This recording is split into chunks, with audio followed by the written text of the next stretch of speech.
ലോക്സഭാ തെരഞ്ഞെടുപ്പിന്റെ നാലാം ഘട്ടത്തിൽ ഭേദപ്പെട്ട പോളിംഗ് ആണ് ഉണ്ടായത്. ആന്ധ്രാപ്രദേശ്, ജമ്മു ആൻഡ് കാശ്മീർ, മഹാരാഷ്ട്ര, തെലങ്കാന, ഉത്തർപ്രദേശ്, മധ്യപ്രദേശ്, പശ്ചിമ ബംഗാൾ, ബീഹാർ, ഝാർഖണ്ഡ്, ഒഡീഷ എന്നിവിടങ്ങളിലെ 96 ലോക്സഭാ മണ്ഡലങ്ങളിലേക്ക് നടന്ന വോട്ടെടുപ്പിൽ 67.25% പോളിംഗാണ് രേഖപ്പെടുത്തിയത്. സ്വാതി സന്തോഷ് ദില്ലിയിൽ നിന്നും ചേരുന്നുണ്ട്. Good morning. കേരളത്തിനൊപ്പം ഈ നാലാം ഘട്ട വിധിയെഴുത്ത് എങ്ങനെയായിരുന്നു, ഇതിന്റെ കണക്കുകൾ പ്രകാരമുള്ള സമഗ്ര വിശകലനങ്ങളുമായി.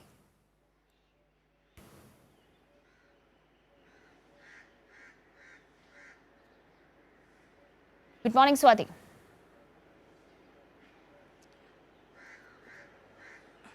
Good morning, Kavya. ഇന്നലെ രാത്രി ഏതാണ്ട് 12 മണിയോടുകൂടിയാണ് കൃത്യമായ ഒരു കണക്ക് ഇപ്പോൾ വന്നതെന്ന് തോന്നുന്നു. ഈ പോളിംഗ് ശതമാനത്തെ കഴിഞ്ഞ തെരഞ്ഞെടുപ്പുമായി താരതമ്യം ചെയ്യുമ്പോൾ എങ്ങനെ വിലയിരുത്തണം?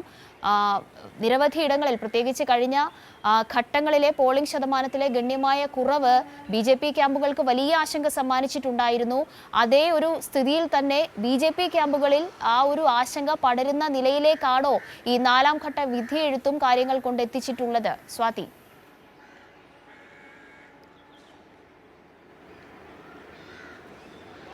കാവ്യ, അങ്ങനെ തന്നെ പറയേണ്ടി വരും. കഴിഞ്ഞ 3 ഘട്ടങ്ങളിലും പോളിംഗ് ശതമാനത്തിലെ വലിയൊരു കുറവുണ്ടായിരുന്നു. എന്നിരുന്നാലും നാലാം ഘട്ടത്തിലെ വോട്ടെടുപ്പ് കഴിയുമ്പോൾ 63% പോളിംഗ് എത്തിയിട്ടുണ്ട്. ഒരു ഭേദപ്പെട്ട പോളിംഗ് എന്നൊക്കെ പറയുമ്പോൾ പോലും BJP ക്യാമ്പുകൾക്ക് ഇത് വലിയ തരത്തിലുള്ള ആശങ്ക ഉണ്ടാക്കിയിട്ടുണ്ട്. മാത്രമല്ല, നാലാം ഘട്ടം എന്ന് പറയുന്നത് വലിയ തരത്തിലുള്ള പ്രചരണങ്ങൾ, നമുക്കറിയാം കേജ്രിവാളിൻ്റെ അടക്കമുള്ള തിരിച്ചുവരവൊക്കെ വലിയ തരത്തിൽ BJP കേന്ദ്രങ്ങളെ ആശങ്കപ്പെടുത്തിയിട്ടുണ്ട്. അതൊക്കെ തന്നെ നാലാം ഘട്ടം മുതലുള്ള പോളിംഗിനെ അല്ലെങ്കിൽ വോട്ടെടുപ്പിനെ വലിയ തോതിൽ ബാധിക്കും എന്നുള്ളൊരു പേടി എന്തായാലും BJPക്ക് നിലനിൽക്കുന്നുണ്ട്. ഇന്നലെ എന്തായാലും 96 മണ്ഡലങ്ങളിലാണ് വോട്ടെടുപ്പ് നടന്നത്. അതിൽ 9 സംസ്ഥാനങ്ങൾ ഉൾപ്പെടെ ജമ്മു കാശ്മീരിലെ ശ്രീനഗറും കൂടി ചേർത്തിട്ടാണ് ഇത്തരത്തിൽ 96 മണ്ഡലങ്ങളിൽ കഴിഞ്ഞ ദിവസം വോട്ടെടുപ്പ് നടന്നത്.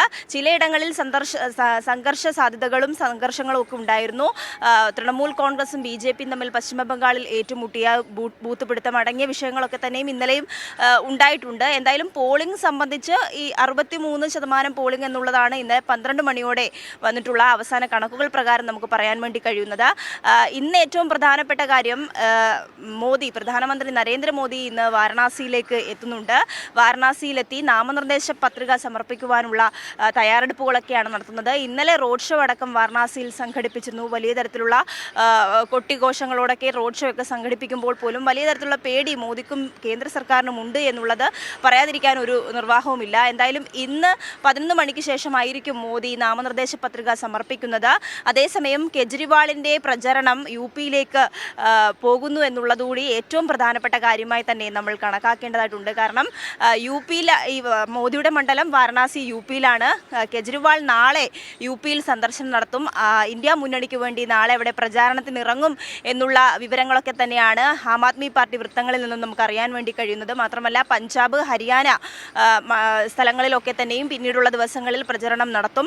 മഹാരാഷ്ട്രയിലും മുംബൈയിലും പ്രചരണം നടത്താൻ വേണ്ടിയിട്ട് ഇപ്പോൾ കേജ്രിവാൾ തീരുമാനിച്ചിട്ടുണ്ട്. എന്തായാലും BJPയും ഇന്ത്യ മുന്നണിയും നേരിട്ട് ഏറ്റുമുട്ടുന്ന സ്ഥലമാണ് ഡൽഹി. അപ്പോൾ ദില്ലിയിൽ എന്തായാലും വലിയ തരത്തിലുള്ള ആശങ്കകളൊക്കെ തന്നെ BJPക്ക് നിലനിൽക്കുന്നു. കേജ്രിവാൾ വലിയ പ്രചാരകനായി തന്നെ രംഗത്തുണ്ട്. ആം ആദ്മി പാർട്ടി വലിയ ആവേശത്തോടെയും വലിയ പ്രതീക്ഷയൊക്കെ വെക്കുന്നുണ്ട് ഇന്ത്യ മുന്നണിയോടൊപ്പം ചേർന്ന് തന്നെ. പക്ഷേ അത് BJP കേന്ദ്രങ്ങൾക്ക് വലിയ തരത്തിൽ ആശങ്കയുണ്ടാക്കും. കാരണം ഇന്നലെ തന്നെ മോദിയുടെ പ്രകടനങ്ങളും ചപ്പാത്തി പരത്തൽ പ്രകടനങ്ങളൊക്കെ നമ്മൾ കണ്ടതാണ്. വലിയ തരത്തിലുള്ള ആശങ്കയിലാണ് ഇപ്പോൾ സിഖ് വിശ്വാസികളുടെ വോട്ട് ബാങ്ക് ലക്ഷ്യമാക്കിയുള്ള മോദിയുടെ രാഷ്ട്രീയ തന്ത്രങ്ങളൊക്കെ ഒന്ന് മാറ്റിപ്പയറ്റുന്ന ഒരു സാഹചര്യം കൂടിയുണ്ട്. എന്തായാലും വരുന്ന ഘട്ടങ്ങൾ ഏറ്റവും പ്രധാനപ്പെട്ടതാണ്. അത് BJPക്ക് ഏത് തരത്തിൽ ബാധിക്കും എന്നുള്ളത് കൂടി നോക്കിക്കാണണം. കാവ്യ.